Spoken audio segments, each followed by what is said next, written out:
बोलिए श्री वृंदावन बिहारी लाल की जय। नमो ब्रह्मण्य देवाय गो ब्राह्मण हिताय च जगदीशाय कृष्णाय गोविंदाय नमो नमः। आज हम पद्म पुराण में भगवान श्री कृष्ण की अवतार कथा का श्रवण करेंगे। पार्वती जी ने कहा, महेश्वर, आपने श्री रघुनाथ जी के उत्तम चरित्र का अच्छी तरह वर्णन किया। देवेश्वर, आपके प्रसाद से इस उत्तम कथा को श्रवण करके मैं धन्य हो गई। अब मुझे भगवान वासुदेव के महान चरित्रों को सुनने की इच्छा हो रही है। कृपया करके कहिए। श्री महादेव जी बोले, देवी, सबके हृदय में निवास करने वाले परमात्मा श्री कृष्ण की लीलाएं मनुष्य को मनोवांछित फल देने वाली हैं। मैं उनका वर्णन करता हूं, सुनो। यदुवंश में वसुदेव नामक श्रेष्ठ पुरुष उत्पन्न हुए, जो देवमीड़ के पुत्र और सब धर्मज्ञों में श्रेष्ठ थे। उन्होंने मथुरा में उग्रसेन की पुत्री देवकी से विधि पूर्वक विवाह किया, जो देवंगनाओं के समान सुंदरी थी। उग्रसेन के कंस नामक पुत्र था, जो महाबलवान और सूरवीर था। जब वधू और वर रथ पर बैठकर विदा होने लगे, उस समय कंस स्नेहवश सारथी बनकर उनका रथ हाँकने लगा। उसी समय गंभीर स्वर में आकाशवाणी सुनाई पड़ी, कंस, इस देवकी का 8वां बालक तुम्हारे प्राण लेगा। यह सुनकर कंस अपनी बहन को मार डालने के लिए तैयार हो गया। उसे क्रोध में भरा देख बुद्धिमान वसुदेव जी ने कहा, राजन, यह तुम्हारी बहन है, तुम्हें धर्मतः इसका वध नहीं करना चाहिए। इसके गर्भ से जो बालक उत्पन्न हो, उन्हीं को मार डालना। अच्छा, ऐसा ही हो। यूं कहकर कंस ने वसुदेव और देवकी को अपने सुंदर महल में ही रोक लिया और उनके लिए सब प्रकार के सुख भोग की व्यवस्था कर दी। पार्वती, इसी बीच में समस्त लोगों को धारण करने वाली पृथ्वी भारी भार से पीड़ित हो सहसा लोकनाथ ब्रह्मा जी के पास गई और गंभीर वाणी में बोली, प्रभु, आप मुझ में इन लोगों को धारण करने की शक्ति नहीं रह गई है। मेरे ऊपर पाप कर्म करने वाले राक्षस निवास करते हैं। वे बड़े बलवान हैं, अतः संपूर्ण जगत के धर्म का विध्वंस करते हैं। पाप से मोहित हुए समस्त मानव इस समय अधर्म परायण हो रहे हैं। इस संसार में अब थोड़ा सा भी धर्म कहीं दिखाई नहीं देता। देव, मैं सत्य सोच युक्त धर्म के ही बल से टिकी हुई थी, अतः अधर्म प्राण विश्व को धारण करने में असमर्थ हो रही हूं। यो कहकर पृथ्वी वहीं अंतर ध्यान हो गई। तंतर ब्रह्मा और शिव आदि समस्त देवता तथा महातपस्वी मुनि क्षीर सागर के उत्तम तट पर जगदीश्वर भगवान श्री विष्णु के पास गए और नाना प्रकार के स्तोत्रों द्वारा उनकी स्तुति करने लगे। इससे प्रसन्न होकर भगवान ने समस्त देवताओं और मुनिवरों से कहा, देवगण, तुम सब लोग यहाँ किस लिए आए हो? तब पितामह ब्रह्मा जी ने देवादिदेव जनार्दन से कहा, देव देव जगन्नाथ, पृथ्वी भारी भार से पीड़ित है। इस समय संसार में बहुत से दुर्धक्ष राक्षस उत्पन्न हो गए हैं। जरासंध, कंस, प्रलंब और धेनुक आदि दुरात्मा सब लोगों को सता रहे हैं। अतः आप इस पृथ्वी का भार उतारने की कृपा करें। ब्रह्मा जी के ऐसे कहने पर संपूर्ण जगत का पालन करने वाले अविनाशी भगवान श्री ऋषिकेश ने कहा, देवताओं, मैं मनुष्य लोकों के भीतर यदुकुल में अवतार लेकर पृथ्वी का भार हटाऊंगा। यह सुनकर सब देवता भगवान जनार्दन को नमस्कार करके अपने अपने लोकों में जा उन परमेश्वर का ही चिंतन करने लगे। तत्पश्चात परमेश्वर श्री हरि ने भगवती माया से कहा, देवी, रसातल से हिरणाक्ष के 6 पुत्रों को ले आओ और क्रमशः वसुदेव पत्नी देवकी के गर्भ में स्थापित करो। 7वां गर्भ अनंत शेषनाग का अंश होगा। उसे भी खींचकर तुम देवकी की सोत रोहिणी के उदर में स्थापित कर देना। तदंतर देवकी के 8वें गर्भ में मेरा अंश प्रकट होगा। तुम नंद गोप की पत्नी यशोदा के गर्भ से उत्पन्न होना। इससे इंद्र आदि देवता तुम्हारी पूजा करेंगे। बहुत अच्छा कहकर महाभाग माया ने क्रमशः हिरण्याक्ष के पुत्रों को ला लाकर देवकी के गर्भ में स्थापित किया। महाबली कंस ने पैदा होते ही उन बालकों को मार डाला। फिर भगवत प्रेरणावश 7वां गर्भ अनंत के अंश से प्रकट हुआ। वह गर्भ जब बढ़कर कुछ पुष्ट हुआ, तो माया देवी ने उसे रोहिणी के उदर में स्थापित कर दिया। गर्भ का संकर्षण करने से उस बालक का जन्म हुआ, इसलिए वह संकर्षण नाम से प्रसिद्ध हुआ। भादो के कृष्ण पक्ष की अष्टमी तिथि को रोहिणी नक्षत्र में शुभ लगन का उदय होने पर रोहिणी देवी ने भगवान संकर्षण को जन्म दिया। तत्पश्चात साक्षात भगवान श्री हरि देवकी के गर्भ में आए। आठवें गर्भ से युक्त देवकी को देखकर कंस बहुत भयभीत हुआ।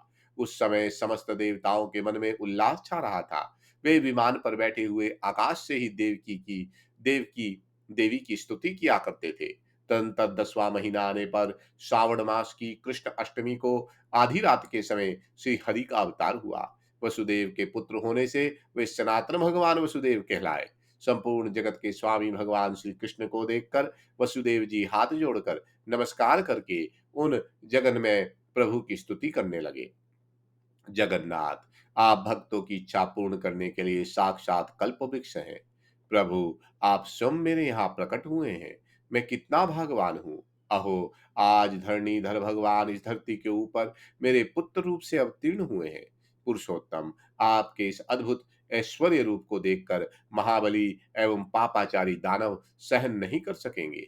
वसुदेव जी के इस प्रकार स्तुति और प्रार्थना करने पर सनातन पुरुष भगवान पद्मनाभ ने अपने चतुर्भुज रूप को तिरोहित कर लिया और मानव रूप धारण करके वे दो भुजाओं से सुशोभित शोभा पाने लगे। उस भवन में पहरा देने वाले जो दानव रहते थे, वे सब भगवान की माया से मोहित और तमोगुण से आच्छादित से हो गए।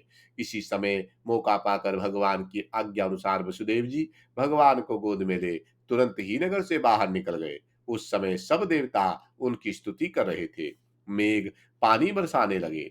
यह देख महाबली नागराज शेष भक्तिवश अपने हजारों फनों से भगवान के ऊपर छाया करके पीछे पीछे चलने लगे। उनके चरणों का स्पर्श होते ही नगर द्वार के किवाड़ खुल गए। वहां के रक्षक नींद में बेसुध थे। तीव्र प्रवाह से बहने वाली भरी हुई यमुना भी महात्मा वसुदेव जी के प्रवेश करने पर घट गई। उसमें घुटने तक ही जल रह गया। यमुना के पार हो वसुदेव जी ने उसके तट पर ही स्थित व्रज में प्रवेश किया। उधर नंदगोप की पत्नी के गर्भ से गायों के व्रज में ही एक कन्या उत्पन्न हुई, किंतु यशोदा माया से मोहित एवं तमोगुण से आच्छादित हो गाढ़ी नींद में सो गई थी। वसुदेव जी ने उनकी शैया पर भगवान को सुला दिया और उनकी कन्या को लेकर वे मथुरा में चले आए। वहां पत्नी के हाथ में कन्या को देकर वे निश्चिंत हो गए। देवकी की शैया पर जाते ही वह कन्या बाल भाव से रोने लगी। बालक की आवाज सुनकर पहरेदार जाग उठे। उन्होंने कंस को देवकी के प्रसव होने का समाचार दिया। कंस तुरंत ही आ पहुंचा और बालिका को लेकर उसने एक पत्थर पर पटक दिया, किंतु वह कन्या उसके हाथ से छूटने पर तुरंत ही आकाश में जा खड़ी हुई।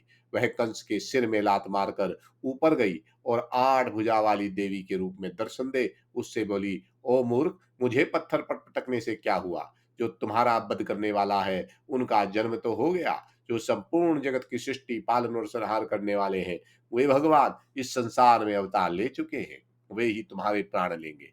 इतना कहकर देवी ने सहसा अपने तेज से संपूर्ण आकाश को आलोकमय कर दिया और वह देवताओं तथा गंधर्वों के मुख से अपनी स्तुति सुनती हुई हिमालय पर्वत पर चली गई। देवी की बात सुनकर कंस का हृदय उद्विग्न हो उठा। उसने भय से पीड़ित हो प्रलंबादी दानव वीरों को बुलाकर कहा, वीरों, हम लोगों के भय से समस्त देवताओं ने क्षीर सागर पर जाकर विष्णु से राक्षसों के संहार के विषय में बहुत कुछ कहा है। उनकी बात सुनकर वे अविनाशी धरणीधर यहाँ कहीं मनुष्य रूप में उत्पन्न हुए हैं। अतः आज इच्छानुसार रूप धारण करने वाले तुम सभी राक्षस जाओ और जिन बालकों में कुछ बल की अधिकता जान पड़े उन्हें बेखटके में मार डालो। ऐसी आज्ञा देकर कंस ने वसुदेव और देवकी को आश्वासन दे उन्हें बंधन से मुक्त कर दिया और स्वयं अपने महल में चला गया। तत्पश्चात वसुदेव जी नंद के उत्तम ब्रज में गए। नंदराय जी ने उनका भली भांति स्वागत सत्कार किया। वहां अपने पुत्र को देखकर वसुदेव जी को बड़ी प्रसन्नता हुई और उन्होंने नंदरानी यशोदा से कहा, देवी, रोहिणी के पेट से पैदा हुआ मेरे इस पुत्र बलराम को भी तुम अपना ही पुत्र मानकर इसकी रक्षा करना। यह कंस के डर से यहाँ लाया गया है। दृढ़तापूर्वक उत्तम व्रत का पालन करने वाली नंद पत्नी ने बहुत अच्छा कहकर वसुदेव जी की आज्ञा शिरधार्य की और दोनों पुत्रों को पाकर वे बड़ी प्रसन्नता के साथ उनका पालन करने लगी। इस प्रकार नंदगोप के घर अपने दोनों पुत्रों को रखकर वसुदेव जी निश्चिंत हो गए और तुरंत ही मथुरापुरी को चले गए। तदनंतर वसुदेव जी की प्रेरणा से किसी शुभ दिन को गर्ग जी नंदगोप के ब्रज में गए। वहां के निवासियों ने उनकी बड़ी आवभगत की। फिर उन्होंने गोकुल में वसुदेव के दोनों पुत्रों के विधि पूर्वक जात कर्म और नामकरण संस्कार कराए। बड़े बालक का नाम उन्होंने संकर्षण, रोहिणे, बलभद्र, महाबल और राम आदि रखे तथा छोटे के श्रीधर, श्रीकर, श्री कृष्ण, अनंत, जगतपति, वासुदेव और ऋषिकेश आदि नाम रखे। लोगों में ये दोनों बालक क्रमशः राम और कृष्ण के नाम से विख्यात होंगे। ऐसा कहकर द्विज श्रेष्ठ गर्ग ने पितरों और देवताओं का पूजन किया और स्वयं भी ग्वालों से पूजित हो मथुरा में लौट आए। एक दिन की बात है, बालकों की हत्या करने वाली पूतना कंस के भेजने से रात में नंद के घर आई। उसने अपने स्तनों में विष लगा रखा था। अमित तेजस्वी श्री कृष्ण के मुख में वही स्तन देकर वह उन्हें दूध पिलाने लगी। भगवान श्री कृष्ण ने वो राक्षसी को पहचान लिया और उसके स्तनों को खूब दगाकर उसे प्राणों सहित पीना आरंभ किया। अब तो वह मत वाली राक्षसी छटपटाने लगी। उसके स्त्राय बंधन टूट गए। वह कांपती हुई गिरी और जोर जोर से चिंगाड़ती हुई मर गई। उसके चित्कार से सारा आकाश मंडल गूंज उठा। उसे पृथ्वी पर पड़ी देख समस्त गोप थर्रा उठे। श्री कृष्ण को राक्षसी के विशाल वक्षस्थल पर खेलते देख गोपगण उद्विग्न हो उठे और तुरंत ही दौड़कर उन्होंने बालक को गोद में उठा लिया। उस समय नंदगोप ने पास आकर पुत्र को अंग में ले लिया और राक्षस के भय से रक्षा करने के लिए गाय के गोबर से और बाल से बालक के मस्तक को झाड़ा। फिर भगवान के नाम लेकर श्री कृष्ण के सब अंगों का मार्जन किया। इसके बाद उस भयानक राक्षसी को गो के ब्रज से बाहर करके डरे हुए ग्वालों की सहायता से उसका दाह किया। एक दिन भगवान श्री हरि किसी छकड़े के नीचे सोए हुए थे। दोनों पैर फेंक फेंक कर रो रहे थे। उनके पैर का धक्का लगने से छकड़ा ही उलट गया। उस पर जो बर्तन भांडे रखे हुए थे वे सब फूट गए। गोप और गोपियां इतने बड़े ज- झकड़े को सहसा उल्ट कर गिरा देख बड़ा विस्मय में पड़े और यह क्या हो गया ऐसा कहते हुए शंकित हो उठे। उसी समय विस्मित हुई यशोदा ने शीघ्र ही अपने बालक को गोद में उठा लिया। वे दोनों यदुवंशी बालक माता के स्तनपान से पुष्ट होकर थोड़े ही समय में बड़े हो गए और घुटनों और हाथों के बल से चलने लगे। उन दिनों एक मायावी राक्षस मृग का रूप धारण किए वहां पृथ्वी पर विचरता रहता था। वह श्री कृष्ण को मारने की ताक में लगा रहता था। भगवान श्री कृष्ण ने उसे पहचान लिया और एक ही तमाचे में उसका काम तमाम कर दिया। मार पड़ने पर वह पृथ्वी पर गिरा और मर गया। मरते समय उसने अपने राक्षस स्वरूप को ही धारण किया था। तदंतर भगवान श्री कृष्ण समूचे ब्रज में विचरने लगे। वे गोपियों के यहाँ से माखन चुरा लिया करते थे। इससे यशोदा को बड़ा क्रोध होता था। उन्होंने श्री कृष्ण की कमर में रस्सी लपेटकर उन्हें उखल में बांध दिया और स्वयं गो रस बेचने चली गई। समस्त पृथ्वी को धारण करने वाले श्री कृष्ण उखल में बंधे ही बंधे उसे खींचते हुए दो अर्जुन वृक्षों के बीच से निकले। गोविंद ने उखल के धक्के से उन दोनों वृक्षों को गिरा दिया। उनके तने टूट गए और वे बड़े जोर से तड़तड़ शब्द करते हुए पृथ्वी पर गिर पड़े। उनके गिरने की भारी आवाज से बड़े बूढ़े गोप वहां पहुंचे। यह घटना देखकर उन्हें बड़ा आश्चर्य हुआ। यशोदा देवी बहुत डर गई और श्री कृष्ण के बंधन खोलकर आश्चर्य मगन हो उन महात्मा को अपने स्तनों का दूध पिलाने लगी। माता ने जगदीश्वर श्री कृष्ण के उदर को दाम अर्थात रस्सी से बांध दिया। अतः सभी महापुरुषों ने उनका नाम दामोदर रख दिया। वे दोनों यमुना अर्जुन वृक्ष भगवान के पार्षद हो गए। तब नंदादि वृद्ध गोप वहां बड़े बड़े उत्पात होते जानकर दूसरे स्थान को चले गए। विशाल वृंदावन में यमुना के मनोहर तट पर उन्होंने स्थान बनाया। वह प्रदेश गौओं और गोपियों के लिए बड़ा ही रमणीय था। महाबली राम और श्री कृष्ण वहीं रहकर बढ़ने लगे। अब वे बछड़ों के चरवाहों को साथ लेकर सदा बछड़े चराने लगे। बछड़ों के बीच में श्री कृष्ण को देखकर बक नामक महान असुर वहां आया और बगले का रूप धारण कर उन्हें मारने का उद्योग करने लगा। उसे देखकर भगवान वसुदेव भी खिलवाड़ में एक ढेला उठा लिया और उसके पंखों में दे मारा। ढेला लगते ही वह महान असुर प्राणहीन होकर पृथ्वी पर गिर पड़ा। तदंतर कुछ दिनों के बाद एक दिन बछड़े चराने वाले राम और श्री कृष्ण वन में किसी यज्ञ वृक्ष की छाया में पल्लव बिछाकर सो गए। इसी बीच में ब्रह्मा जी देवताओं के साथ भगवान श्री कृष्ण का दर्शन करने के लिए आए। किंतु उन्हें सोते देख बछड़ों और ग्वाल बालों को चुराकर स्वर्गलोक में चले गए। जागने पर जब उन्होंने बछड़ों और ग्वाल बालों को नहीं देखा तो वे कहाँ चले गए, इसका विचार किया। फिर यह जानकर कि यह सारी करतूत ब्रह्मा जी की है, उन सनातन प्रभु ने वैसा ही बालक और बछड़े बना लिए। वही रंग और वही रूप, कुछ भी अंतर नहीं था। शाम को जब वे लौटकर ब्रज में गए तो गौओं और माताओं ने अपने अपने बछड़ों और बालकों को पाकर उनके साथ पूर्ववत बर्ताव किया।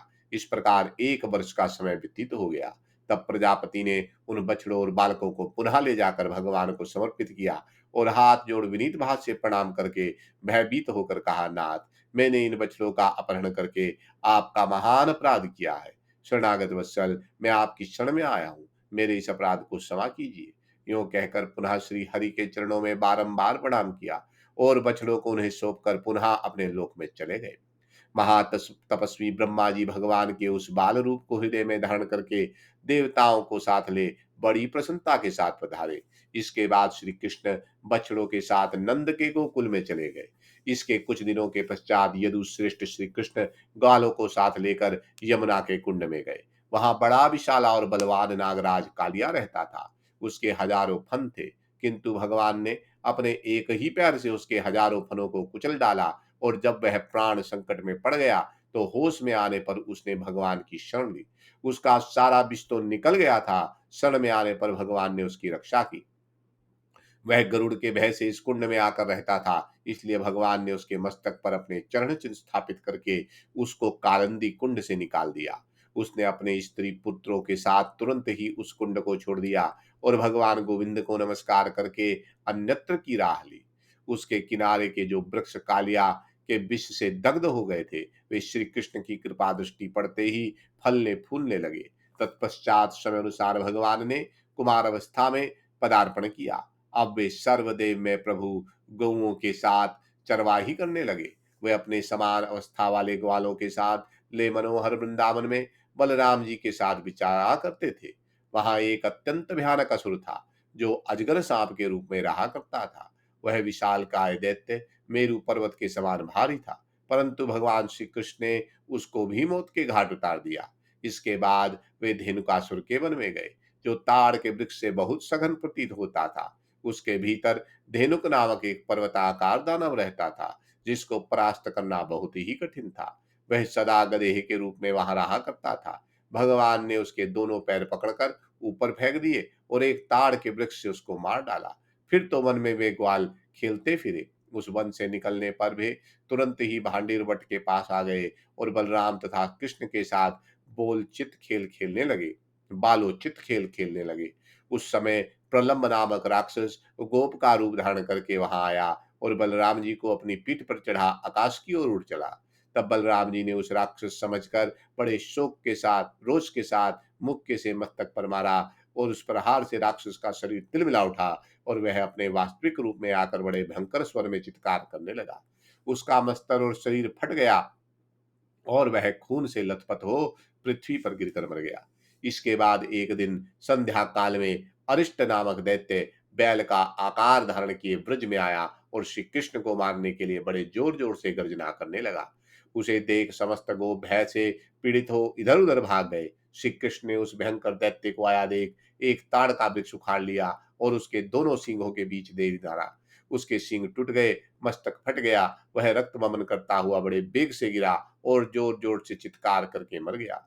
इस तरह उस महाकाय दैत्य को मारकर भगवान ने ग्वाल बालों को बुलाया और फिर सब लोग वहीं निवास करने लगे। तदनंतर कुछ दिनों के बाद केशी नामक महान असुर घोड़े का रूप धारण करके ब्रज में आया। वह भी श्री कृष्ण को मारने के ही उद्देश्य से चला था। गौओं के रमणीय ब्रज में पहुंचकर वह जोर जोर से हिनहिनाने लगा। उसकी आवाज तीनों लोक में गूंज उठी। देवता भयभीत हो गए, उन्हें प्रलय काल का सा संदेह होने लगा। ब्रज के रहने वाले समस्त गोप अचेत हो गए, गोपियां भी व्याकुल हो उठी। फिर होश में आने पर जब लोग चारों ओर भाग चले, गोपियां भगवान श्री कृष्ण की शरण में गई, बचाओ बचाओ की रट लगाने लगी। भक्त वत्सल भगवान ने आश्वासन देते हुए कहा, डरो मत, डरो मत। फिर उन्होंने तुरंत ही उस दैत्य के मस्तक पर एक मुक्का जड़ दिया। मार पड़ते ही दैत्य के सारे दांत गिर गए और आंखें बाहर निकल आई। वह बड़े जोर जोर से चिल्लाने लगा। केशी सहसा पृथ्वी पर गिरा और उसके प्राण पखेरु उड़ गए। केशी को मारा गया देख आकाश में खड़े हुए देवता साधु साधु कहने और फूलों की वर्षा करने लगे। इस प्रकार शैशव काल में श्री हरि ने बड़े बड़े बलवान बलाभिमानी दैत्यों का वध किया। वे बलराम जी के साथ ब्रज में सदा प्रसन्न रहा करते थे। उन दिनों वृंदावन की रमणीयता बहुत बढ़ गई थी। फलों और फूलों के कारण उसकी बड़ी शोभा होती थी। भगवान श्री कृष्ण वहां मुरली की मधुर तान छेड़ते हुए निवास करते थे। एक समय शरत काल आने पर नंदादि गोपों ने इंद्र की पूजा का महान उत्सव आरंभ किया, किंतु भगवान गोविंद ने इंद्र यज्ञ के उत्सव को बंद करके गिरिराज गोवर्धन के पूजन का उत्सव कराया। इससे इंद्र को बड़ा क्रोध हुआ। उन्होंने नंद गोप के व्रज में लगातार 7 रात तक बड़ी भारी वर्षा की। जब भगवान जनार्दन गिरिराज गोवर्धन को उखाड़ लिया और गोप गोपियों तथा गौओं की रक्षा के लिए उसे अनायास ही छत्र की भांति धारण कर लिया। पर्वत की छाया के नीचे आकर गोप और गोपियां बड़े सुख से रहने लगे, मानो वे किसी महल के भीतर बैठी हों। यह देख सहस्त्र नेत्र वाले इंद्र को बड़ा भय हुआ। उन्होंने बड़ी घबराहट के साथ उस वर्षा को बंद कराया और स्वयं वे नंद के ब्रज में गए। वर्षा बंद होने पर भगवान श्री कृष्ण ने उस महापर्वत को पहले की भांति यथास्थान पर रख दिया। नंद आदि बड़े बूढ़े गोप गोविंद की सराहना करते हुए बहुत विस्मित हुए। इतने में ही इंद्र ने आकर भगवान मधुसूदन को प्रणाम किया और हाथ जोड़ हर्ष गदगद वाणी में उनकी स्तुति की। स्तुति के पश्चात जब देवताओं के स्वामी इंद्र ने अमृतमय जल से भगवान गोविंद का अभिषेक किया और दिव्य वस्त्र तथा दिव्य आभूषणों से उनकी पूजा की, इसके बाद वे स्वर्गलोक में गए। उस समय बड़े बूढ़े गोप और गोपियों ने भी इंद्र का दर्शन किया तथा इंद्र से सम्मानित होने पर उन्हें बड़ी प्रसन्नता हुई। इस प्रकार महापराक्रमी बलराम और श्री कृष्ण नंद के रमणीय ब्रज में रहकर गौ और बछड़ों का पालन करने लगे। महादेव जी आगे कथा कहते हैं कि हे पार्वती, तदंतर एक दिन मुनि श्रेष्ठ नारद जी महाराज मथुरा में कंस के पास गए। राजा कंस ने उनका यथावत सत्कार किया और उन्हें सुंदरासन पर बिठाया। नारद जी ने कंस से भगवान विष्णु की सारी चेष्टाएं कही। देवताओं का उद्योग करना, भगवान केशव का अवतार लेना, वसुदेव का अपने पुत्रों को व्रज में रखाना, राक्षसों का मारा जाना, नागराज कालिया का यमुना के कुंड से बाहर निकला जाना, गोवर्धन धारण करना, इंद्र का भगवान से मिलना आदि सभी मुख्य मुख्य घटनाओं को उन्होंने कंस से निवेदन किया। यह सब सुनकर कंस ने नारद जी का बड़ा आदर किया। उसके बाद वे ब्रह्मलोक में चले गए। इधर कंस के मन में बड़ा उद्वेग हुआ। वह मंत्रियों के साथ बैठकर मृत्यु से बचने के विषय में परामर्श करने लगा। उसके मंत्रियों ने अक्रूर सबसे अधिक बुद्धिमान और धर्मानुरागी थे। महाबली दानवराज कंस ने अक्रूर को आज्ञा दी। कंस बोले, यदुश्रेष्ठ, इंद्र आदि संपूर्ण देवता मेरे भय से पीड़ित हो शिव विष्णु की शरण में गए थे। भूत भावन भगवान मधुसूदन उन देवताओं को अभयदान दे मुझे मारने के लिए देवकी के गर्भ से उत्पन्न हुए हैं। वसुदेव भी ऐसा दुष्टात्मा है कि मुझे धोखा देकर रात में वह अपने पुत्र को दुरात्मा नंद के घर में रखाया। वह बालक बचपन से ही ऐसा दुर्घर्ष है कि बड़े बड़े असुर उसके हाथ से मारे गए। यदि ऐसी ही उसकी प्रकृति रही तो एक दिन वह मुझे भी मारने के लिए तैयार हो जाएगा। इसमें संदेह नहीं कि व्रज में से इस इंद्र आदि देवता तथा समस्त असुर भी नहीं मार सकते। अतः मुझे उसको यहाँ बुलवाकर किसी विशेष उपाय से ही मारना चाहिए। मत वाले हाथी, बड़े बड़े पहलवान तथा श्रेष्ठ घोड़वादी से उसका वध कराना चाहिए। जिस किसी उपाय से संभव हो उसे यहीं बुलाकर मारा जा सकता है, अन्यत्र नहीं। इसलिए तुम गौओं के व्रज में जाकर बलराम, श्री कृष्ण तथा नंदादि संपूर्ण ग्वालों को धनुष यज्ञ का मेला देखने के बहाने यहाँ बुला ले आओ। बहुत अच्छा कहकर परम पराक्रमी यदुश्रेष्ठ अक्रूर जी महाराज रथ पर आरूढ़ हुए और भगवान श्री कृष्ण के दर्शन के लिए उत्सुक हो गौओं के रमणीय व्रज में गए। अक्रूर जी महान भगवत भक्तों में श्रेष्ठ थे। उन्होंने अत्यंत विनीत भाव से गौओं के बीच खड़े हो भगवान श्री कृष्ण का दर्शन किया। गोप कन्याओं से गिरे हुए श्री हरि को देखकर अकरीर जी का सारा शरीर रोमांचित हो गया। उनके नेत्रों में आनंद के आंसू भर आए। उन्होंने रथ से उतरकर श्री कृष्ण को प्रणाम किया। वे बड़े हर्ष के साथ भगवान गोपाल के समीप गए और व्रज तथा चक्र आदि चिन्हों से सुशोभित लाल कमल सदस्य उनके मनोहर चरणों में मस्तक रखकर उन्होंने बारंबार नमस्कार किया। तत्पश्चात उनकी दृष्टि कैलाश शिखर के समान गौरव वर्ण वाले नीलांबरधारी बलराम जी पर पड़ी। जो मोतियों की माला से विभूषित होकर शरत काल के पूर्ण चंद्रमा की भांति शोभा पा रहे थे। अक्रूर जी ने उनको भी प्रणाम किया। दोनों वीर बलराम और श्री कृष्ण ने भी बड़े हर्ष के साथ उठकर यदुश्रेष्ठ अक्रूर जी का पूजन किया और उनको साथ लेकर वे दोनों भाई घर पर आए। यदुश्रेष्ठ अक्रूर जी को आया देख महातेजस्वी नंदगोप ने निकट जाकर उन्हें श्रेष्ठ आसन पर बिठाया और बड़ी प्रसन्नता के साथ विधि पूर्वक कर अर्घ्य, पाद, वस्त्र तथा दिव्य आभूषण आदि निवेदन करके भक्ति भाव से उनका पूजन किया। अक्रूर जी ने भी बलराम, श्री कृष्ण, नंद जी और यशोदा को वस्त्र और आभूषण भेंट किए। फिर कुशल पूछकर शांत भाव से कुश के आसन पर विराजमान हुए। तत्पश्चात राज कार्य के विषय में प्रश्न होने पर बुद्धिमान अक्रूर ने इस प्रकार कहना अक्रूर आरंभ किया। अक्रूर बोले, नंदराय जी, ये महातेजस्वी श्री कृष्ण साक्षात अविनाशी भगवान नारायण ही तो है। देवताओं का हित, साधु पुरुषों की रक्षा, पृथ्वी के भार का नाश, धर्म की स्थापना तथा कंस आदि संपूर्ण दैत्यों का नाश करने के लिए इनका अवतार हुआ है। उक्त कार्यों के लिए समस्त देवताओं तथा महात्मा मुनियों ने इनसे प्रार्थना की थी। उसी के अनुसार ये वर्षा काल में आधी रात के समय देवकी के गर्भ से प्रकट हुए। उस समय वसुदेव जी ने कंस के भय से रात में ही अपने पुत्र भगवान श्री हरि को तुम्हारे घर में पहुंचा दिया। उसी समय यशस्वी यशोदा को भी माया के अंश से एक सुंदरी कन्या उत्पन्न हुई थी। उसी ने संपूर्ण ब्रज को नींद में बेसुध कर दिया था। यशोदा जी भी मूर्छता अवस्था में पड़ी थी। वसुदेव जी ने श्री कृष्ण को तो यशोदा जी की सैया पर सुला दिया। स्वयं उस कन्या को लेकर वे मथुरा की ओर चले गए। कन्या को देवकी की सैया पर रखकर ये प्रसव घर से बाहर निकल गए। देव की सैया पर सोई हुई कन्या शीघ्र ही रोने लगी। उसका जन्म सुनकर दानव कंस सहसा आ पहुंचा और उसने कन्या को लेकर घुमाते हुए पृथ्वी पर पटक दिया, परंतु वह कन्या आकाश में उड़ गई और 8 भुजाओं से युक्त हो गंभीर वाणी में कंस से रोष पूर्वक बोली, ओ नीच दानव, जिनका कहीं अंत नहीं है, जो संपूर्ण देवताओं के ईश्वर और पुरुषोत्तम है, वे तुम्हारा वध करने के लिए व्रज में जन्म ले चुके हैं। यो कहकर महामाया हिमालय पर्वत पर चली गई। तभी से वह दुष्टात्मा भय से उद्विग्न हो गया और महात्मा श्री कृष्ण को मारने के लिए एक एक करके दानवों को भेजने लगा। बालक होने पर बुद्धिमान श्री कृष्ण ने खेल खेल में ही सब दानवों को मौत के घाट उतार दिया। इन परमेश्वर ने अनेक अद्भुत कर्म किए हैं।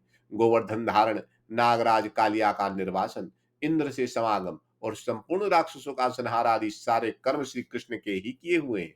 यह बात नारद जी के मुंह से सुनकर कंस अत्यंत भय से व्याकुल हो उठा। महाबाहु बलराम और श्री कृष्ण बड़े दुर्धर्ष वीर हैं, इसलिए इन दोनों को वहीं बुलाकर वह बड़े बड़े मर वाले हाथियों से कुचवा कर डालना चाहता है, अथवा पहलवानों को भिड़ाकर इन्हें मार डालने को उद्यत है।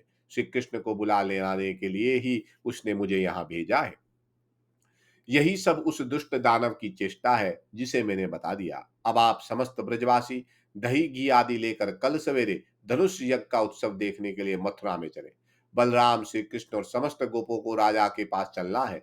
वहां निश्चय ही श्री कंस श्री कृष्ण के हाथ से मारा जाएगा। अतः आप लोग राजा की आज्ञा से निर्भय होकर वहां चलिए। इतना कहकर बुद्धिमान अक्रूर चुप हो गए। उनकी बातें बड़ी ही भयंकर और रोंगटे खड़ी कर देने वाली थी। उन्हें सुनकर नंद आदि समस्त बड़े बूढ़े गोप भय से व्याकुल हो दुख के महान समुद्र में डूब गए। उस समय कमल नयन भगवान श्री कृष्ण ने उन सबको आश्वासन देकर कहा, आप लोग भय ना करें। मैं दुर्मात्मा कंस का विनाश करने के लिए भैया बलराम जी तथा आप लोगों के साथ मथुरा चलूंगा। वहां दानव राज दुरात्मा कंस को उसके साथ रहने वाले समस्त राक्षसों को मारकर इस पृथ्वी की रक्षा करूंगा। अतः आप लोग शोक छोड़कर मथुरापुरी को चलिए। श्री हरि के ऐसा कहने पर नंद आदि गोपों ने बारंबार छाती से लगाकर उनका मस्तक सूंघा। उन महात्मा के अलौकिक कर्म को विचार करके अक्रूर जी की बातों को सुनकर उन सबकी चिंता दूर हो गई। तत्पश्चात यशोदा ने अक्रूर को दही, दूध, घी आदि से युक्त भांति भांति के पवित्र, स्वादिष्ट, मधुर और रुचिकर पात्र परोसकर भोजन कराया। उनके साथ बलराम, श्री कृष्ण, नंद आदि श्रेष्ठ गोप, अनेक सहृद बालक और वृद्ध भी थे। यशोदा जी के दिए हुए रुचि वर्धक उत्तम अन्न को यादव श्रेष्ठ अक्रूर जी ने बड़े प्रेम से खाया। भोजन कराने के पश्चात नंद रानी ने जल देकर आचमन कराया और अंत में कपूर सहित पान का बीड़ा दिया। फिर या सूर्यास्त होने पर अक्रूर जी ने संध्या उपासना की। उसके बाद बलराम और श्री कृष्ण के साथ खीर खाकर वे उन्हीं के साथ शयन करने के लिए गए। दीपक के प्रकाश से सुशोभित श्रेष्ठ एवं रमणीय भवन में विचित्र पलंग बिछा था। स्वच्छ सुंदर बिछावन पर भांति भांति के फूल उसकी शोभा बढ़ा रहे थे। उस पलंग पर भगवान श्री कृष्ण सोते थे, मानो शेषनाग की शैया पर श्री नारायण शयन करते हो। भगवान को शयन करते देख सहसा अक्रूर के नेत्रों में आनंद के आंसू छलक आए। उनका सारा शरीर पुलकित हो उठा। उन्होंने तमोगुणी निद्रा को त्याग दिया। वे भगवत भक्तों में श्रेष्ठ तो थे ही, अपने परम कल्याण का विचार करके भगवान के चरण दबाने लगे। इस समय वे मन ही मन सोच रहे थे, इसी में मेरे जीवन की सफलता है। यही जीवन वास्तव में उत्तम जीवन है। यही धर्म है। यही सर्वश्रेष्ठ मोक्ष सुख है। शिव और ब्रह्मा आदि देवता, सनकादिक मुनीश्वर तथा वशिष्ठ आदि महर्षि जिनका दर्शन करना तो दूर रहा, मन से स्मरण में नहीं कर पाते, वे ही भगवान लक्ष्मीपति के दोनों चरण इस समय मुझे प्राप्त हुए हैं। अहो, मैं कितना सौभाग्यशाली हूँ। ये दोनों चरण शरत काल के खिले हुए कमल की भांति सुंदर हैं। भगवती लक्ष्मी अपने कोमल एवं चिकने हाथों से इनकी सेवा करती हैं। ये चरण परम उत्तम सुख स्वरूप है। इस प्रकार भगवान की सेवा में लगे हुए अक्रूर जी की बहरात्रि एक क्षण के समान बीत गई। उस समय वे ब्रह्मानंद का अनुभव कर रहे थे। तदंतर निर्मल प्रभात होने पर देवगण आकाश में खड़े हो भगवान की स्तुति करने लगे। तब भगवान शयन से उठे, उठकर विधि पूर्वक आचमन किया। फिर परम बुद्धिमान बलराम जी के साथ जाकर माता के चरणों में नमस्कार किया। मथुरा जाने की इच्छा प्रकट की। यशोदा जी दुख और हर्ष में डूबी हुई थी। उन्होंने दोनों पुत्रों को उठाकर बड़े प्रेम के साथ छाती से लगा लिया। उस समय उनके आंसुओं की धारा बह रही थी। उन्होंने दोनों महावीर पुत्रों को आशीर्वाद दिया और बार बार हृदय से लगाकर विदा किया।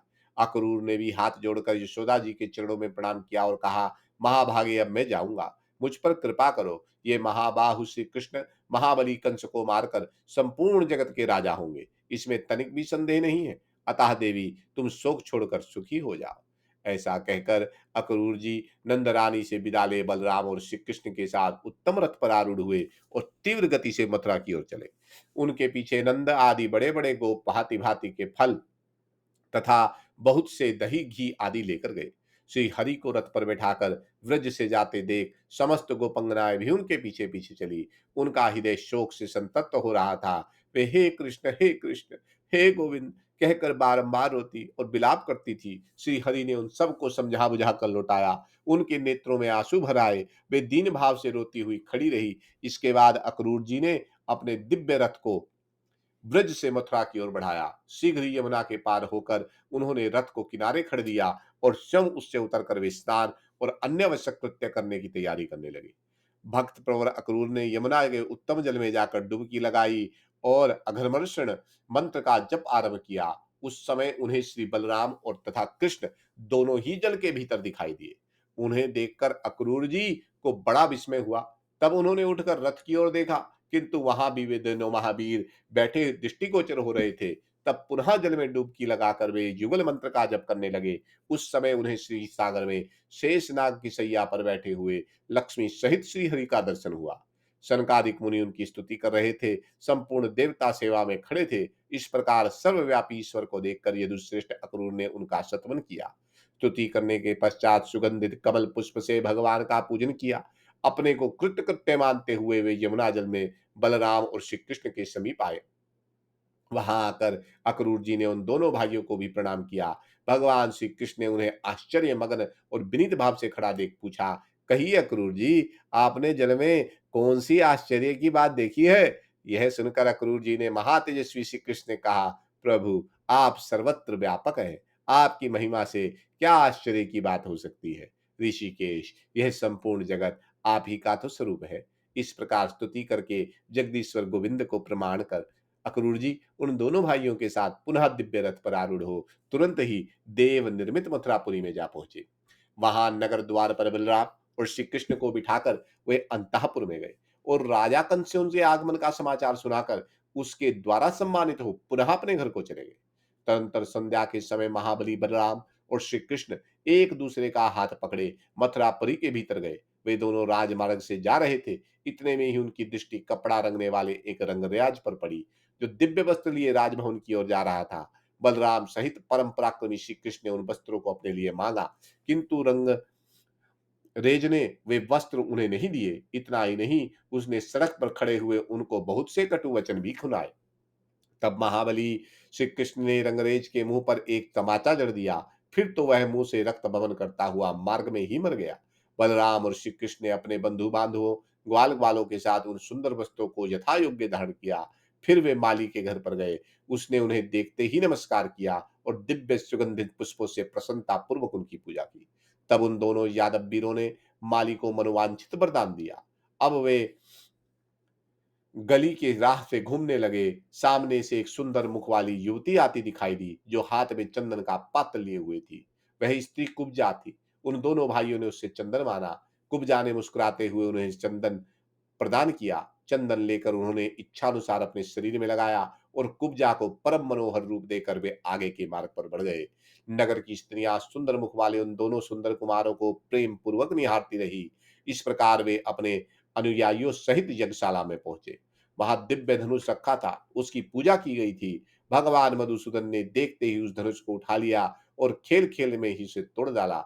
धनुष टूटने की आवाज सुनकर कंस अत्यंत व्याकुल हो उठा और उसने चाणूर आदि मुख्य मुख्य मल्लाह को बुलाकर मंत्रियों की सलाह ले चाणूर से कहा, देखो, सब दैत्यों का विनाश करने वाले बलराम और श्री कृष्ण आ पहुंचे हैं। कल सवेरे मल्ल युद्ध करके इन दोनों को बेखटक मार डालो। इन दोनों को अपने बल पर बड़ा घमंड है। मत वाले हाथियों को भिड़ाकर अथवा बड़े बड़े पहलवानों को लगाकर जिस किसी उपाय से भी हो, इन दोनों को यत्न पूर्वक मार डालना चाहिए। इस प्रकार आदेश देकर राजा कंस भाई और मंत्रियों के साथ शीघ्र ही सुंदर राजभवन की छत पर चढ़ गए। नीचे रहने में उन्हें भय लग रहा था। संपूर्ण दरवाजों और मार्गों पर उसने मत वाले हाथियों को नियुक्त कर दिया और सब और बड़े-बड़े बलवंत पहलवान बिठा दिए। सब कुछ जानते हुए भी भगवान श्री कृष्ण परम बुद्धिमान बलराम जी तथा अपने अनुयायी ग्वाल बालों के साथ रात भर उस यज्ञशाला में ही ठहरे रहे। रात बीतने पर जब निर्मल प्रभात आया, तो बलराम और श्री कृष्ण दोनों वीर शैया से उठकर स्नान आदि से निर्वृत हुए। फिर भोजन करके वस्त्र और आभूषणों से विभूषित हो युद्ध के लिए उत्सुक होकर वे उस यज्ञशाला से चले, मानो दो सिंह किसी बड़ी गुफा से बाहर निकले हों। राजमहल के दरवाजे पर कुबल्या पीड़ हाथी खड़ा था, जो हिमालय पर्वत के शिखर सा जान पड़ता था। वही कंस की विजय अभिलाषा को बढ़ाने वाला था। उसने ऐरावत के दांत खट्टे कर दिए थे। उस महाकाय और मतवाले गजराज को देखकर भगवान श्री कृष्ण सिंह की भांति उछल पड़े और अपने हाथ से उसकी सूंड पकड़कर उसे लीला पूर्वक उसे घुमाने लगे। घुमाते घुमाते ही भगवान धरणीधर ने उसे धरती पर पटक दिया। हाथी का सारा अंग चूर चूर हो गया और वह डरावनी आवाज में चिंघाड़ता हुआ मर गया। इस प्रकार हाथी को मारकर बलराम और श्री कृष्ण ने उसके दोनों हाथ उखाड़ लिए और पहलवानों से युद्ध करने के लिए वे रंगभूमि में पहुंचे। वहां जितने दानव थे, वे सब गोविंद का पराक्रम देख भयभीत हो भाग खड़े हुए। तब कंस के भवन में प्रवेश करके वे महाबली वीर युद्ध के लिए उत्कंठित हो हाथी के दांत घुमाने लगे। वहां उन महात्माओं ने कंस के दो मल्लाह चाणूर और मुष्टिका को उपस्थित देखा। कंस भी महाबली राम बलराम और गोविंद को देखकर भयभीत हो उठा और उसने प्रधान मल्लाह चारूर से कहा, वीर, इस समय तुम इन ग्वाल बालों को अवश्य मार डालो। मैं तुम्हें अपना आधा राज्य बांट कर दे दूंगा। उस समय उन दोनों मल्लों को भगवान श्री कृष्ण अभेद कवच से युक्त और दूसरे मेरु पर्वत के समान विशाल काय दिखाई दिए। कंस की दृष्टि में प्रलयकालीन अग्नि से जान पड़े। स्त्रियों को साक्षात कामदेव प्रतीत हुए। माता पिता ने उन्हें शिशु के समान ही देखा। देवताओं की दृष्टि में वे साक्षात श्री हरि थे और ग्वाल बाल उन्हें अपना प्यारा सखा ही समझते थे। इस प्रकार उन सर्वव्यापक भगवान विष्णु को वहां के लोगों ने अपने अपने भावों के अनुसार अनेक रूपों में देखा। वसुदेव, अक्रूर, परम बुद्धिमान नंद दूसरे कोठे पर चढ़कर वहां का महान युद्ध देख रहे थे। देव की अंतःपुर की स्त्रियों के साथ बैठकर बेटे का मुंह निहार रही थी। उस समय उनके नेत्रों में आंसू भर आए थे। स्त्रियों ने बहुत समझाया, आश्वासन दिया, तब वे किसी दूसरे भवन में चली गई। तंत्र विमान पर बैठे हुए देवता आकाश में जय जयकार करते हुए कमल नयन भगवान की अच्युत की स्तुति करने लगे। वे जोर जोर से कहने लगे, भगवान, कंस का वध कीजिए। इस समय रंगभूमि में तुरही आदि बाजे बज उठे। कंस के दोनों महामल्ला और महाबली श्री कृष्ण एवं बलराम भी भिड़ंत हो गई। चाणूर के साथ भगवान श्री कृष्ण, मुष्टिका के साथ बलराम जी भिड़ गए। नीलगिरी तथा श्वेतगिरी के समान कांति वाले दोनों महात्मा मल्ल युद्ध की रीति नीति के अनुसार लड़ने लगे। वे एक दूसरे को कभी मुक्कों से मारते और कभी ताल ठोकते थे। उनमें बड़ा भयंकर संग्राम हुआ, जो देवताओं को भयभीत कर देने वाला था। भगवान श्री कृष्ण ने चाणूर के साथ बहुत देर तक खेल करके उसके शरीर को रगड़ डाला और फिर लीलापूर्वक पृथ्वी पर दे मारा। देवताओं और दानवों को भी दुख देने वाला वह महाबल्ला बहुत रत्न भवन करता हुआ पृथ्वी पर गिरा और मर गया। इस प्रकार पराक्रमी बलराम जी भी मुष्टिका के साथ देर तक लड़ते रहे। अंत में उन्होंने उसकी छाती में कई मुक्के जड़ दिए। इससे उसकी हड्डियां चूर चूर हो गई और स्त्रीय बंधन टूट गए। फिर तो वह भी प्राणहीन होकर पृथ्वी पर गिर पड़ा। उन दोनों भाइयों का यह पराक्रम देख बाकी सारी पहलवान भाग गए। यह देखकर कंस को बड़ा भय हुआ। वह वेदना से व्याकुल हो उठा। इसी बीच में दुर्धर्ष वीर बलराम और श्री कृष्ण कंस के ऊंचे महल पर चढ़ गए। फिर भगवान श्री कृष्ण ने कंस के मस्तक में थप्पड़ मारकर उसे छत से नीचे गिरा दिया। पृथ्वी पर गिरते ही उसका सारा अंग छिन्न भिन्न हो गया और वह प्राणों से हाथ धो बैठा। फिर श्रेष्ठ ब्राह्मणों के द्वारा कंस का अधोदेहिक संस्कार कराया। श्री कृष्ण के द्वारा कंस के मारे जाने पर महाबली बलराम जी ने भी कंस के छोटे भाई सुनामा को मुक्के से ही मार डाला और उसे उठाकर धरती पर फेंक दिया। इस प्रकार श्री कृष्ण और बलराम जी भाई सहित दुरात्मा कंस को मारकर अपने माता पिता के समीप आए। बड़ी भक्ति के साथ उन्होंने उनके चरणों में प्रणाम किया। देवकी और वसुदेव जी ने बड़े प्रेम से उन दोनों को बारंबार छाती से लगाया और पुत्र स्नेह से विद्रुत उनका मस्तक सूंघा। देवकी के दोनों स्तनों से उनके ऊपर दूध की वृष्टि होने लगी। तत्पश्चात बलराम और श्री कृष्ण माता पिता को आश्वासन दे बाहर आए। इसी समय आकाश में देवताओं की दुंदुभियां बज उठी। देवेश्वर गण फूलों की वर्षा करने लगे तथा मरुदगणों के साथ श्री जनार्दन को नमस्कार और उनकी स्तुति करके हर्षमगन हो अपने अपने लोक को चले गए। तत्पश्चात भगवान श्री कृष्ण ने बलराम जी के साथ जाकर नंदराय जी की तथा अन्य बड़े बूढ़े गोपों को नमस्कार किया।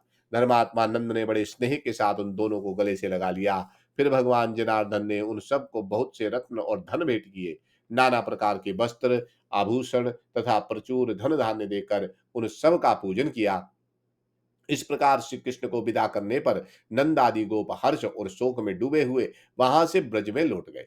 इसके बाद बलराम और श्री कृष्ण ने अपने नाना उग्रसेन जी के पास जाकर उन्हें बंधन से मुक्त किया और बारंबार सांत्वना दे मथुरा के राज्य पर उनका अभिषेक कर दिया। अक्रूर आदि जितने श्रेष्ठ यदुवंशी थे, उन सबको राज्य में विशेष पद पर स्थापित किया और उग्रसेन को राजा बनाकर परम धर्मात्मा भगवान वसुदेव धर्म पूर्वक इस पृथ्वी का पालन करने लगे। महादेव जी कहते हैं, पार्वती, तदंतर वसुदेव जी ने अपने दोनों पुत्रों को वेदक्त विधि से उपनयन संस्कार कराया। उसमें गर्गाचार्य जी ने आचार्य का काम किया। विष्णु भक्त विद्वानों ने नहलाने आदि के द्वारा महाबली बलराम और श्री कृष्ण का संस्कार कार्य संपन्न किया। तत्पश्चात उन दोनों भाइयों ने गुरुवर सांदीपनि के घर जाकर उन महात्मा को नमस्कार किया और उनसे वेद शास्त्रों का अध्ययन करके गुरु दक्षिणा के रूप में उनके मरे हुए पुत्र को लाकर दे दिया। इसके बाद उन महात्मा गुरु से आशीर्वाद ले उन्हें प्रणाम करके दोनों भाई मथुरापुरी में चले आए। इधर श्री कृष्ण के द्वारा दुर्धर्ष वीर कंस के मारे जाने का समाचार सुनकर उसके ससुर महाबली जरासंध ने श्री कृष्ण को मारने के लिए अनेक अश्वनी सेनाओं के साथ आकर मथुरापुरी को घेर लिया। महापराक्रमी बलराम श्री कृष्ण ने नगर से बाहर निकलकर हाथी घोड़े से बढ़ी हुई उस विशाल सेना को देखा। तब भगवान वसुदेव ने अपने पूर्वकालीन सनातन सारथी का स्मरण किया। उनके श्रवण करते ही सारथी दारुक सुग्रीव पुष्पक नामक महान रथ लिए आ पहुंचा। उसमें दिव्य एवं सनातन अश्व जुते हुए थे। उस रथ में शंख चक्र गदा आदि दिव्य अस्त्र शस्त्र मौजूद थे। ध्वजा के ऊपर गरुड़ चिन्ह से चिन्हित एवं फहराती हुई पताका उस देव दुर्जय रथ की शोभा बढ़ रही थी। श्री हरि के सारथी ने भूतल पर आकर भगवान गोविंद को प्रणाम किया और आयुधों तथा अश्वों सहित वह सुंदर रथ सेवा में समर्पित कर दिया। भगवान श्री कृष्ण बड़े हर्ष के साथ उस महान रथ के समीप आए और अपने बड़े भाई बलराम जी के साथ उस पर सवार हुए। उस समय मरुदगण उनकी स्तुति कर रहे थे। भगवान ने चतुर्भुज रूप धारण करके हाथ में शंख चक्र गदा और तलवार ले ली और मस्तक पर किरीट धारण कर लिया। दोनों कानों में कुंडल और गले में वरमाला धारण करके वे संग्राम की ओर प्रस्थित हुए। परम पराक्रमी बलदाव जी में भी मूसल और हल हाथ में ले द्वितीय रुद्र की भांति जरासंध की सेना का संहार आरंभ किया। दारुक ने बड़ी शीघ्रता के साथ रथ को रणभूमि की ओर बढ़ाया, मानो तृण गुल्म और लताओं से आच्छादित वन में वायु प्रवजित अग्नि को बढ़ा रही हो। उस समय जरासंध के सैनिकों ने गदा, परिध, शक्ति और मुद्दरों के साथ उस रथ को आच्छादित कर दिया, किंतु बहुत से तिनकों और सूखे कांटों को जैसे अत्यंत प्रज्वलित अग्नि अपनी लपेट से शीघ्र ही भस्म कर डालती है, उसी प्रकार श्री हरि ने अपने चक्र से उन सभी अस्त्र शस्त्रों को लीलापूर्वक काट डाला। तत्पश्चात उन्होंने शांग धनुष हाथ में ले लिया और उससे छूटे हुए अक्षय एवं तीखे बाणों के द्वारा सारी सेना का संहार कर डाला। इसमें उनको कुछ भी आयास नहीं जान पड़ा। इस प्रकार क्षण भर में ही शत्रु की सारी सेना का विनाश करके यदुश्रेष्ठ भगवान मधुसूदन ने अपना पंचजन्य शंख बजाया, जिसकी आवाज प्रलयकालीन ब्रज की भीषण गर्जना को भी मात करती थी। शंखनाद सुनते ही शत्रु पक्ष के महाबली योद्धाओं के हृदय विदीर्ण हो गए। वे घोड़े हाथियों के साथ ही गिरकर प्राणों से हाथ धो बैठे। इस प्रकार रथ, हाथी और घोड़ों सहित संपूर्ण सेना का केवल भगवान श्री कृष्ण ने ही सफाया कर लिया।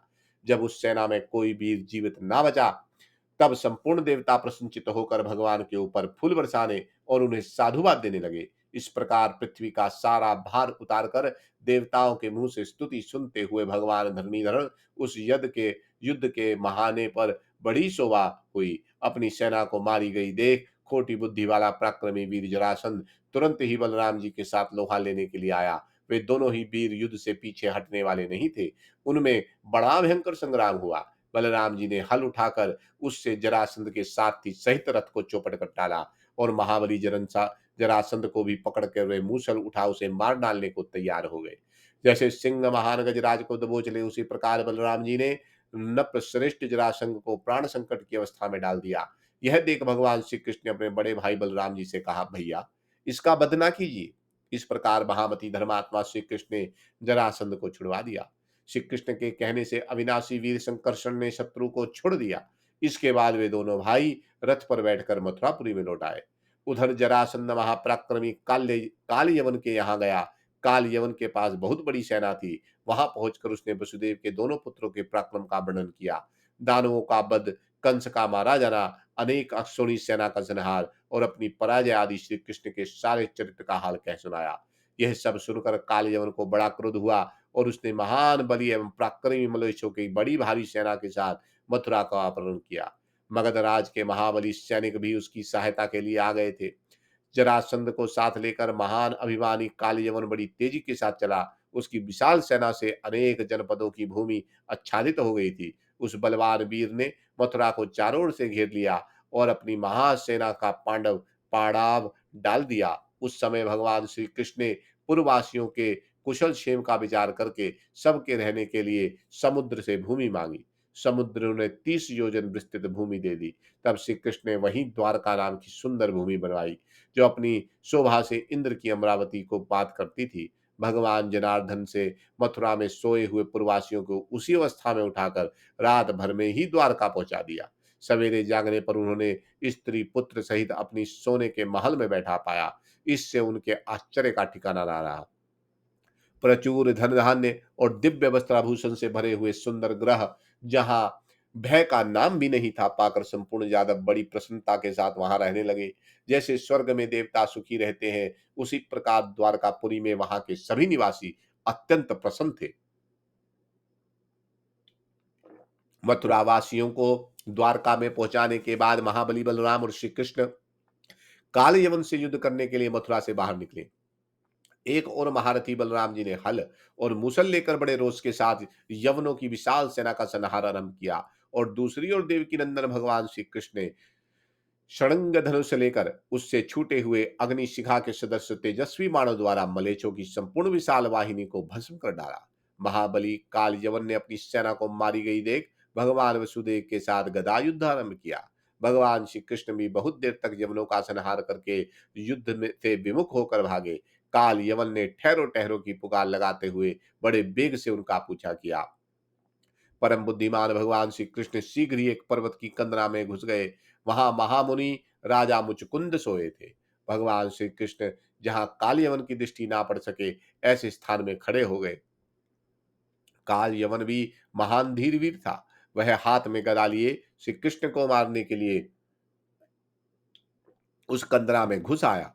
उसमें सोए हुए महामुनि राजा मुचकुंद को श्री कृष्ण समझकर उसने लात मारी। इससे उनकी नींद खुल गई।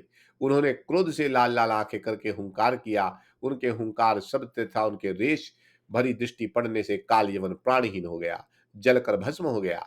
तत्पश्चात राजऋषि मुचुकुंद ने अपने सामने खड़े हुए भगवान श्री कृष्ण को देखा। अमित तेजस्वी भगवान पर दृष्टि पड़ते ही वे सहसा उठकर खड़े हो गए और बोले, मेरा अहोभाग्य, अहोभाग्य जो प्रभु का दर्शन हुआ।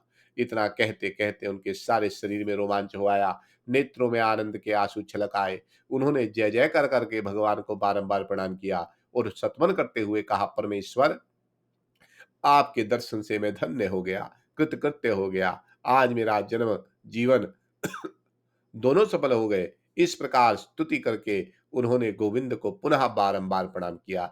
इससे संतुष्ट हो भगवान ने महामुनि मुचुकुंद से कहा, राज ऋषि, तुम मनोवांछित वर मांगो। तब मुचुकुंद ने भगवान से पुनरावृत्त रहित मोक्ष के लिए प्रार्थना की। भगवान श्री कृष्ण ने उन्हें अपना सनातन दिव्य लोक प्रदान किया। परम बुद्धिमान राजा मुचुकुंद ने मानव रूप का परित्याग करके परमात्मा श्री हरि के समान रूप धारण कर लिया और गरुड़ पर आरूढ़ हो वे सनातन धाम को चले गए। आज की कथा को यहाँ विश्राम देते हैं। कल सुधर्मा सभा की प्राप्ति, रुक्मणी हरण, रुक्मणी और भगवान श्री कृष्ण का विवाह आदि कथा आएगी। श्रीमन्नारायण नारायण नारायण, लक्ष्मी नारायण नारायण नारायण, गोविंद नारायण नारायण नारायण, श्रीमन्नारायण नारायण नारायण, लक्ष्मी नारायण नारायण नारायण, भजमन नारायण नारायण नारायण।